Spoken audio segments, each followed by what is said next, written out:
빌립보서 2장 5절로 11절 신약성경 319쪽입니다.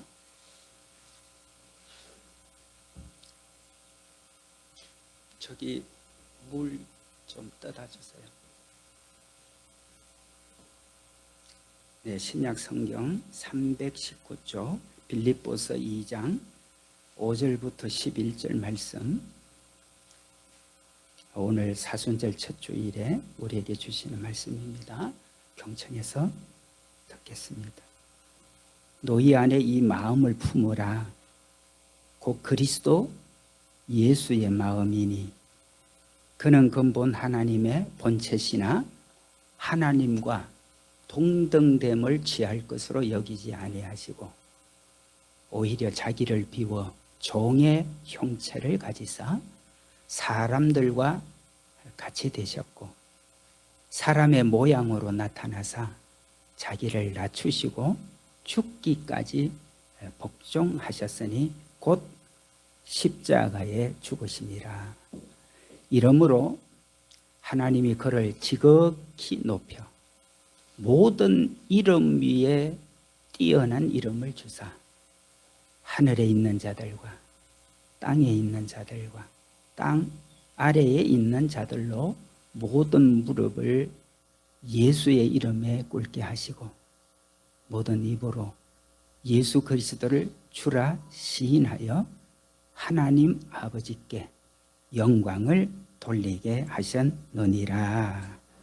아멘.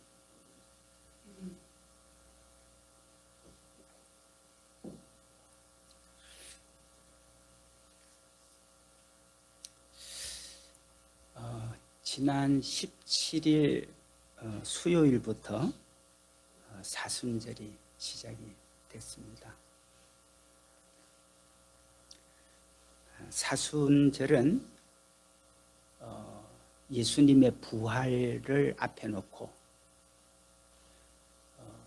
주일을 뺀 40일을 계산을 해서 부활절 전 40일 전부터 예수님의 십자가 고난을 묵상하고 그리고 그 예수님이 베풀어 주신 그 사랑을 가슴에 안고 절제도 하고 또 구제도 하고 또 내가 해야 될 일을 열심히 헌신도 하는, 우리가 1년 52주로 보면 이 사순절 기간은 우리 그리스도인들에게, 예수님을 믿고 교회를 다니는 분들에게 이 40일은 너무나 귀한 시간들이에요.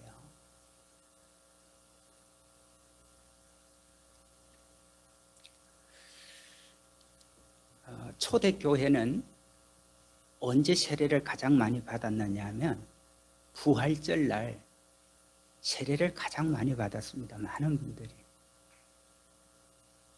예수님의 부활을 그들이 이제 믿게 되면서 그 예수님의 부활하신 날을 나도 거듭나서 새로운 생명으로 영원한 하나님의 나라로 영생을 얻는 그것이, 그래서 부활절 날 세례 받는 사람들이 굉장히 많았습니다. 근데 세례를 받는 준비를 하면서 사람들은 예수님의 부활절을 앞에 놓고 그 전에 십자가 지신 나를 위해서 내 죄를 대신 지시려고 그 고통과 고난을 당하신 것을 묵상하면서 부활절을 준비해야 되겠다 해서 세례 받을 분들만 40일 금식을 하고 또 기도를 하고 또 이웃을 정말 내 몸처럼 사랑하는 일들을 하는, 세례 받는 분들만 처음에는 했어요. 이 사순절을. 근데 가만히 보니까 세례를 받는 분들만 할 게 아니라 이미 세례를 받은 우리들도 똑같이 이렇게 사순절을 보내는 것은 너무너무 귀한 일이겠다, 이런 생각들을 사람들이 가지게 됐어요.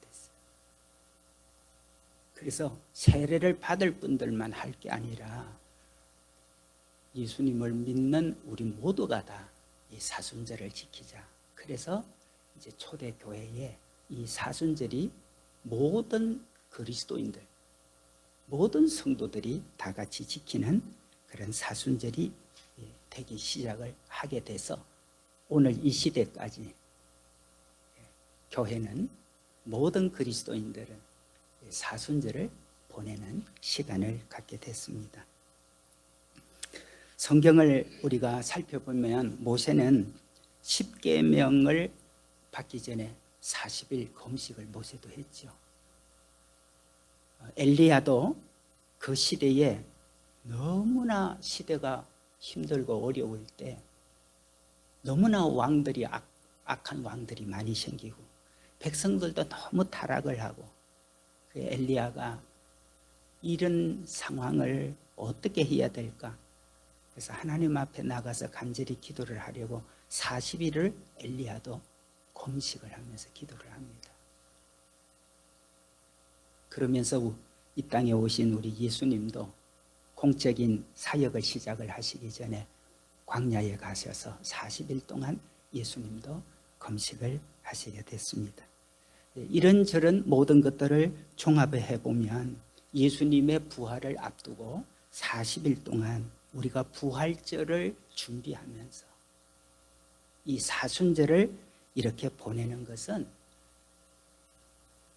우리 그리스도인 한 사람 한 사람에게 너무나 축복의 시간이라는 거예요.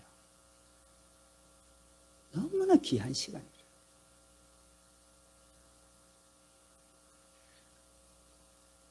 저도 지금까지 사순절을 수없이 많이 지나왔는데 이번에 또 건강을 잃으면서 사순절을 보내게 되고 또 사순절을 생각을 하다 보니까 제 마음에 더 깊이 감동이 됐어요. 지금까지 사순절을 수없이 해왔잖아요. 매년마다 하니까.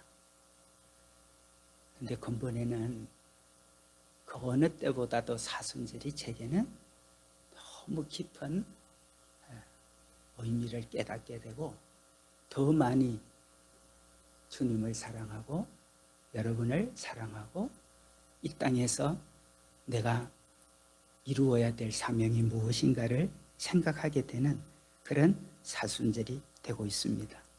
우리 이 사순절 기간에 어떤 정신으로 살아야 될까? 사순절은 절제, 또 구제, 그리고 헌신. 그래서 이 사순절을 보내면서 우리가 생각해야 될 한 분이 계십니다. 우리나라에는 너무나 귀한 믿음의 선배들이 참 많습니다.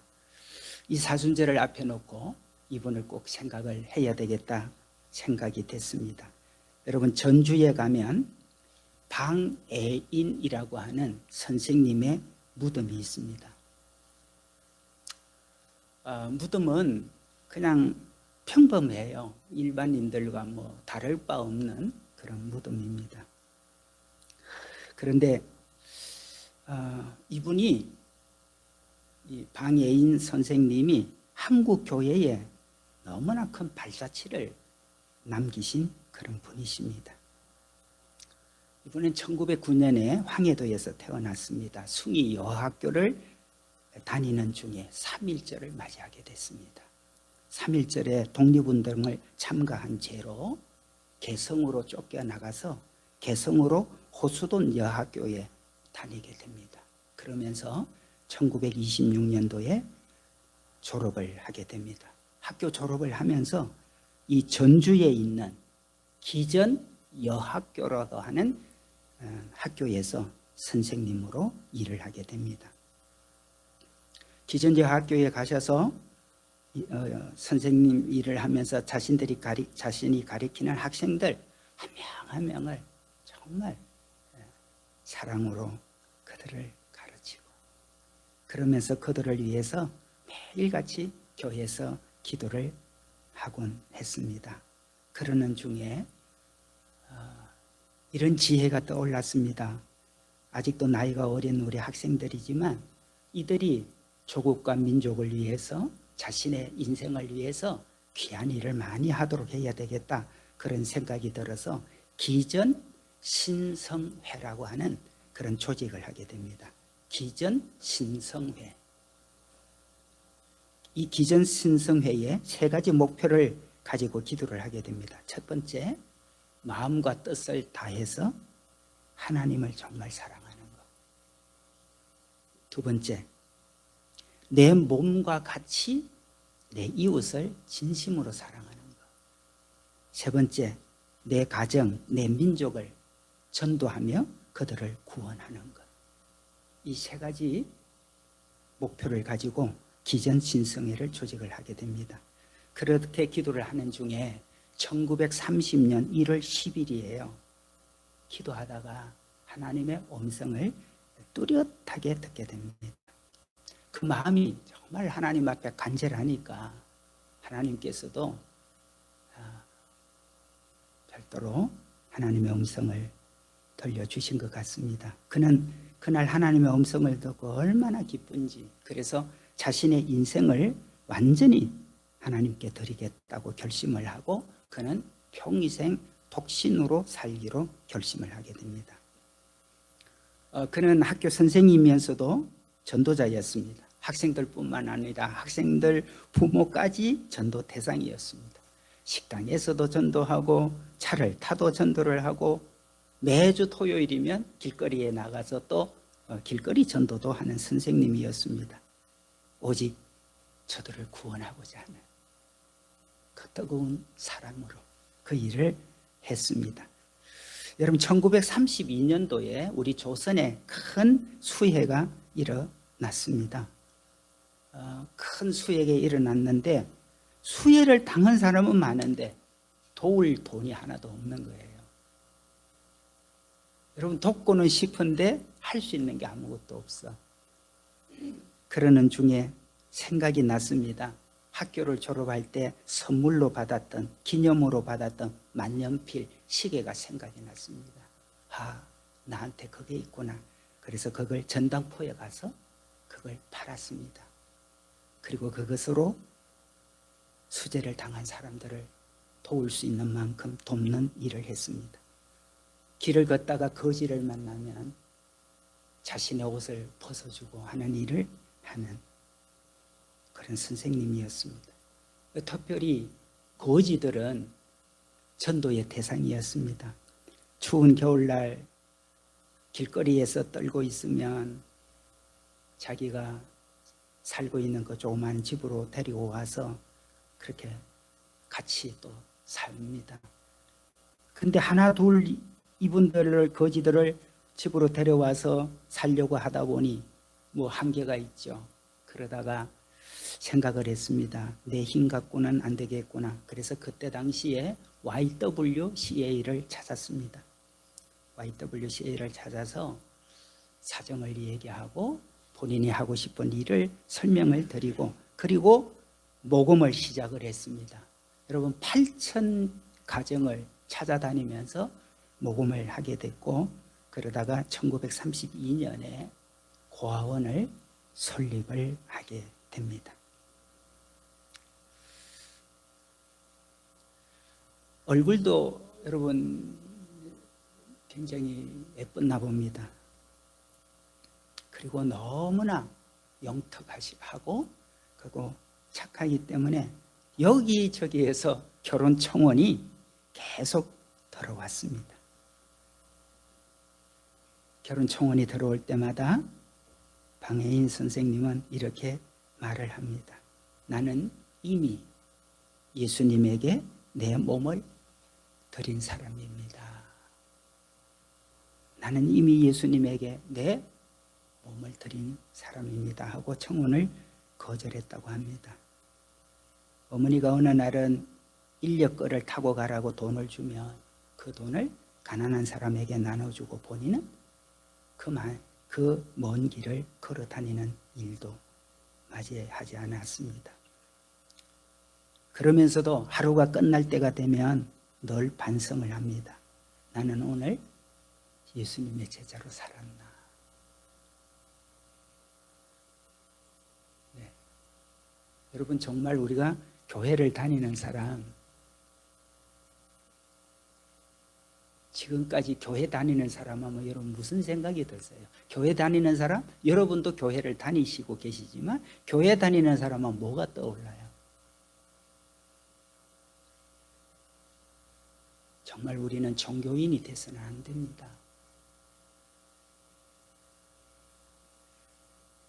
방혜인 선생님은 오늘 성경을 늘 읽고 살았습니다. 너희 안에 이 마음을 품어라. 곧 그리스도 예수의 마음이니. 그는 근본 하나님의 본체시나 하나님과 동등됨을 취할 것으로 여기지 아니하시고 오히려 자기를 비워 종의 형체를 가지사 사람들과 같이 되셨고 사람의 모양으로 나타나서 자기를 낮추시고 죽기까지 복종하셨으니 곧 십자가에 죽으시니라.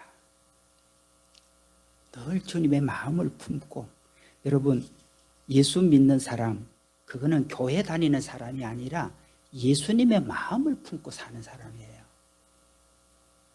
근데 어느 날 예수 믿는 사람이 교회 다니는 사람이 되어버렸어요. 아닙니다. 교회 다녀도 교회 안 다니는 사람보다 나쁜 사람이 훨씬 더 많아요.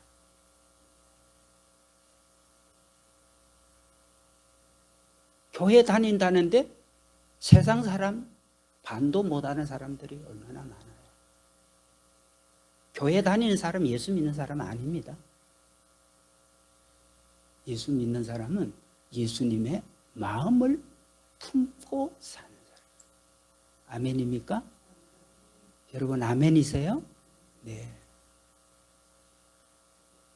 예수 믿는 사람은 교회 다니는 사람이 아니라 예수님을 마음에 품고 사는 사람이에요. 이 방혜인 선생님은 아쉽게도 1933년 그의 나이 24살 나이로 하나님 부름을 받습니다. 그러나 24살 짧은 그의 인생이었지만 우리가 오랫동안 살아도 해보지 못하는 일을 방혜인 선생님은 그 짧은 인생에서 예수님의 마음을 품고 그는 놀라운 일을 많이 하는 삶을 살게 됐습니다. 방혜인 선생님의 삶은 사순절과 같이 절제, 그리고 정말 이웃을 내 몸처럼 사랑하는 구제와 사랑, 그리고 헌신, 이것이 사순절의 삶입니다. 여러분 식구들 중에 저분 지금 사순절을 지내고 있나 보다 어떻게 알게 할 수 있을 것 같아요? 우리가 빵집에 가서 누가 케이크를 막 사는 거 보면 저 집에 누가 축하할 일이 있나 보다, 누가 생일이든 아니면 졸업을 했든 입학을 했든 아니면 기타 등등 축하할 일이 있을 때 케이크를 사잖아요. 그러면 우리가 그 케이크를 사는 걸 보면서 누군가 축하할 일이 있나 보다. 정확해요. 여러분, 우리가 사순절을 맞이했다는 걸 사람들이 뭘 보고 알 수 있을까요? 내가 예수 믿는 사람이잖아요. 내 마음에 예수님을 믿고 예수님이 내 마음에 있는 사람이잖아요. 그러면 우리가 사순절을 지금 지나고 있는데 사람들이 날 보면서 사순절을 보내고 있구나. 뭘 보고 알 수 있을까요?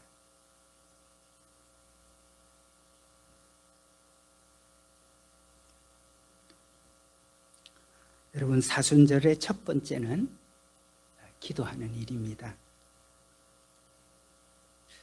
평상시 기도를 안 했는데 시간을 정해놓고 기도하는 걸 보면서 저분이 지금 사순절을 지나고 있구나. 예수님은 십자가를 지시기 전에 제자들을 데리고 겟세마네 동산에 올라가셨잖아요. 그때 주님이 어떻게 기도를 하셨는지 누가복음 22장 44절에 여러분 성경을 보면 본문을 좀 띄워주실래요? 누가복음 22장 44절. 여러분 같이 한번 읽을까요? 시작. 예수께서 힘쓰고 애써 더욱 간절히 기도하시니 땀이 땅에 떨어지는 핏방울 같이 되더라. 아멘. 예수님께서 우리 죄를 속죄하기 위해서 기도를 하실 때 얼마나 절박하고 얼마나 그 기도가, 그래서 땀이 흘러야 되는 그 땀방울이 핏방울이 되도록 기도를 하셨던 주님이세요. 우리는 뭐 핏방울이 나도록까지 기도를 하는 건 안 될 거잖아요. 어렵잖아요. 그러나 우리가 기도합시다. 자, 사순절은 부활절을 앞에 놓고 40일 동안 시간을 보내는 거다. 그래서 한국 교회도 40일 특별 새벽 기도를 어느 교회든지 다 했어요. 사순절 딱 시작되면 40일 특별 새벽 기도, 여러분 다 아시잖아요. 다 해 오신 적도 있잖아요.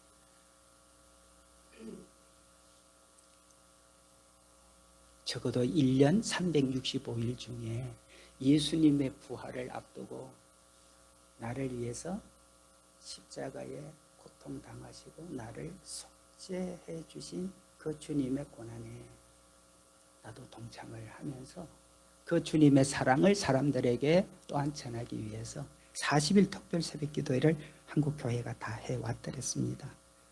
자, 그러면 우리는 지금 40일 특별 새벽 기도 한다고 광고도 내지도 않았고 우리는 지금 그 교회의 어떤 순서도 돼 있지 않습니다. 대신 여러분들에게 매일같이 우리 카톡방에 뭘 올리고 있죠? 매일 합심 기도를 올려드리고 있습니다. 저는 처음에 교회를 다니면서 사람들이 기도하는 걸 보니까 너무 부러워요. 나는 어떻게 기도를 할까? 어떻게 하면 저렇게 기도를 할 수 있을까? 그냥 막 기도를 하시는데 너무너무 부러운 거예요. 그래서 기도를 하고 싶은데 기도해봐야 뭐 말문이 딱 막혀갖고 입에서 말 한마디 안 나오는데 어떻게 기도를 해요? 그런데요, 지금 이 시대가 얼마나 좋은지 몰라요. 카톡말 열면 그대로 읽어 내려가면 기도가 되도록 이렇게 좋은 세상을 우리가 살게 됐어요. 너무 좋지 않습니까? 매일같이 합심 기도를 열고 대신 그 기도를 따라서 하되 여러분이 마음을 담아서 진심으로, 여러분 사순절 기간 사람들이 사순절을 어떻게 할까? 그동안 하지 않았다면 카톡으로 올라가는 매일 합심 기도, 그 기도 그대로 읽어서 기도해도 그렇게 오랜 시간 걸리지 않습니다. 대신 정말 마음을 담아서. 윌리엄 맥도날드라고 하는 분이 쓴 그리스도인의 기도 생활이라는 책에 나오는 얘기입니다. 여기 보면 부부가 참 행복하게 살았고 남편은 큰 사업을 했어요. 근데 사업이 계속 성공적으로 가면 좋지만 예기치 않는 일도 생기죠. 가장 예기치 않는 일이 뭐죠? 부도입니다. 남편이 부도를 맞이하게 됐습니다. 남편은 이거를 해결을 해보려고 온갖 노력을 다하고 그 충격이 너무 커서 그런지 그만 세상을 떠나버리고 맙니다. 근데 어느 날 남편이 돌아가신 충격도 채 가시기 전에 세무서에서 연락이 왔습니다. 세금 수억 원이 고지되어진 고지서가 날라왔습니다. 평상시 남편으로부터 세금을 계속 잘 내고 있다는 얘기를 늘 들어왔는데 남편이 세금을 안 낼 리가 없는데 이렇게 수억의 고지서가 온 걸 보고 아내는 또다시 충격이 됐습니다. 그래서 세무서에 가서 상황을 살펴보면서 호소를 했습니다. 그랬더니 세무서 직원은 영수증이 없으면 어떻게 해결을 해드릴 수가 없다는 거예요. 그래서 집에 와서 샅샅이 영수증을 찾으려고 다 뒤졌습니다. 책 한 권 한 권, 책 한 장 한 장을 넘겨가면서 다 찾아보면서 영수증을 찾았습니다. 그런데 도무지 영수증을 찾을 수가 없었습니다. 해결 방법이 없던 부인은 어느 날 방에 앉아서 탄식하는 마음으로 하나님께 기도했습니다. 하나님 도와주세요. 그렇게 절박하게 기도를 하는데 하나님께서 그 마음에 내가 너를 도와주겠다. 내가 너를 도와주리라. 그래서 하나님께서 이렇게 도와주겠다는 그런 강한 확신을 받고 응답은 받았는데 일은 자꾸 거꾸로 돌아가는 거예요. 참 이럴 때가 힘들거든요. 하나님이 도와주신다는 확신은 생겼는데 일은 정반대로 돌아가요. 세무서에서 세금을 정해진 날짜까지 계속해서 내지 않으면 재산을 강제로 몰수하겠다는 통보까지 오게 됐습니다. 더 간절히 기도를 하는 것밖에는 방법이 없습니다. 그런데 어느 날 기도를 하고 났는데 호랑나비 한 마리가 집 안으로 들어왔습니다. 어린 아들이 그 호랑나비를 잡으려고 막 쫓아다닙니다. 온 집안이 난리가 납니다. 호랑나비는 결국 엉접시 소파 밑까지 들어갔습니다. 아들이 소파 밑에 들어간 그 호랑나비를 잡으려고 소파 밑으로 파고 들어갔습니다. 그러더니 한참 뭐 뒤지고 다니더니 그 아이가 나올 때 종이 한쪽 하나가 딸려 나오더랍니다. 그게 뭘까 하고 펴봤더니 그렇게 찾았던 영수증이 달려 나온 거예요. 참 동화 같은 얘기죠. 여러분, 사순절은 기도하는 절기예요. 저는 이 사순절 기간에 여러분이 정말 기도하셔서 여러분의 기도가 하나님 앞에 하나님의 뜻이 하늘에서 이루어진 것처럼 땅에서도 이루어지는 그런 이 사순절 축복이 있기를 주님의 이름으로 축원합니다. 두 번째 사순절에 우리의 삶의 두 번째는 성경 읽고 우리가 열심히 묵상하는 일입니다. 여러분, 성경 읽기를 계속 여러분들에게 요청을 하고는 있습니다만은 여러분이 성경을 어떻게 읽고 있는지 제가 일일이 체크를 안 하기 때문에 또 개별적으로 여러분에게 또 물어보지를 않기 때문에 제가 확인은 할 수가 없습니다. 그렇죠?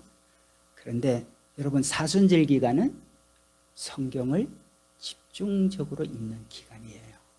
사람들이 사순절인지 어떻게 아느냐? 저분이 평상시 안 하던 짓을 하네? 무슨 얘기죠? 성경을 자꾸 읽는 거예요. 직장에서도요, 시간 텀날 때 성경이 있는 거예요. 쉬는 시간에 밥 먹고 난 다음에. 성경은 우리에게 놀라운 하나님의 은혜를 주는 겁니다. 여러분, 사람들이 수술을 할 때 이 마취제가 없다면 얼마나 고통스러울까요? 수술을 하는데 마취가 없이 수술을 한다. 그런데 이 마취제가 개발되어진 재미난 감정이 하나가 있습니다. 이 마취약은 지금으로부터 약 150년 전 제임스 심프슨이라고 하는 사람에 의해서 마취제가 개발이 됐죠. 여러분이 보는 이분이세요. 영국 분이시죠. 처음에 마취제를 개발했던 병이기도 하고 그렇습니다. 근데 이 심프슨은 아주 영리하고 똑똑했다고 그럽니다. 그래서 14살에 이미 대학을 들어가게 됐고 특별히 의술에 대해서 관심이 많아서 공부를 열심히 하게 됐고요. 이 에든버러 의과대학에 들어가서 졸업을 하면서 산부인과 의사가 됐습니다. 산부인과 의사가 돼서 산부인과에 대한 일을 하는 가운데 특별히 여인들이 출산을 할 때 그 고통을 어떻게 좀 감해줄 수 없을까 계속 늘 그게 고민이었어요. 의사로서는 환자가 고통을 당하지 않고 회복을 하고 수술을 할 수 있는 얼마나 좋은 거예요.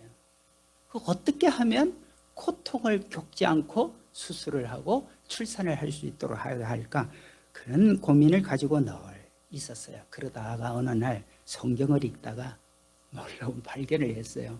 성경은 창세기 2장 21절부터 23절입니다.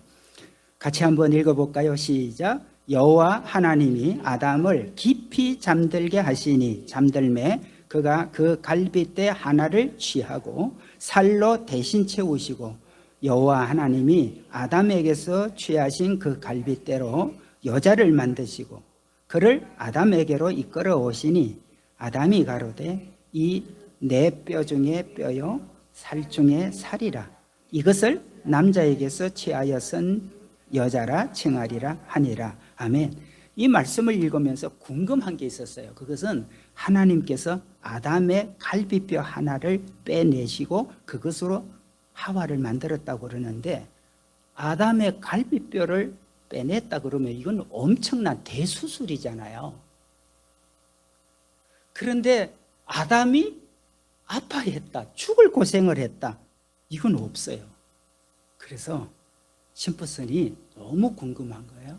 하나님께서 아담의 갈비뼈를 빼내는 수술을 고통 없이 어떻게 했을까 하고 다시 성경을 읽어보니 성경에 이렇게 말씀이 기록되어 있죠. 여호와 하나님이 아담을 깊이 잠들게 하시니,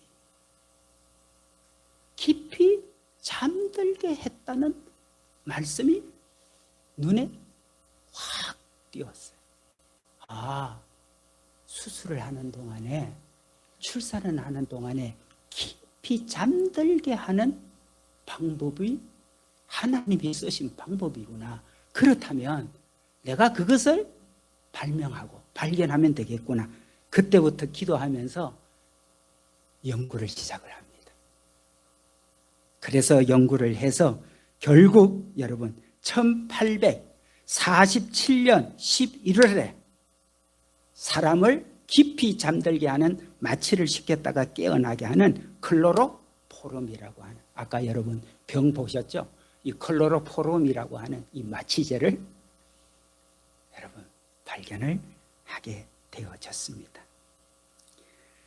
이 약은 1853년 빅토리아 왕후가 출산을 할 때 이 마취제를 써서 정말 고통 없이 출산을 한 것이 온 세계에 뉴스가 되면서 온 세계가 떠들썩하기도 했죠.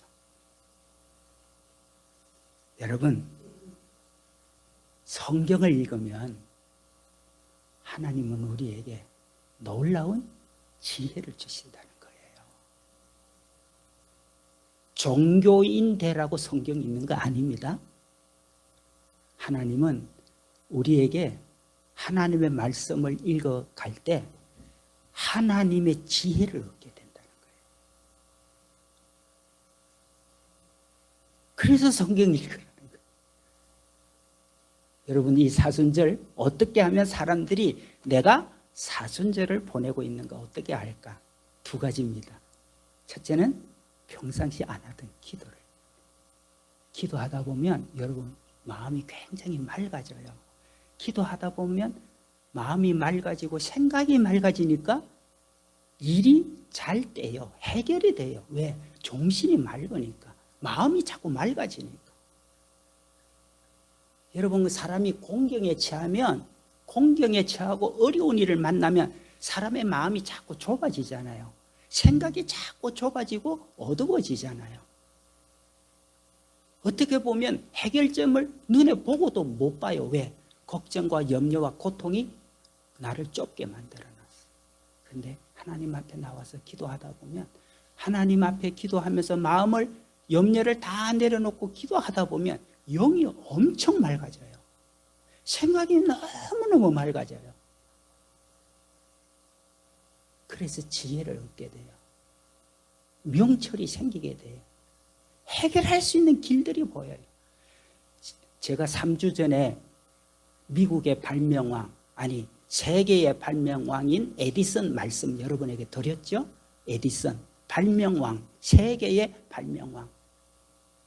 그도 역시 성경 읽고 기도하다가 하나님은 어떻게 이렇게 하셨을까? 하나님은 어떻게 이렇게 하셨을까? 성경을 읽어가면서 하나님이 하셨다면 하나님이 나한테 지혜를 주시면 돼요. 그래서 1000가지가 넘는 발명품을 만들어냈고 그 발명품으로 살고 있는 게 오늘날 현대과학기술이라고 말씀 다 드렸잖아요.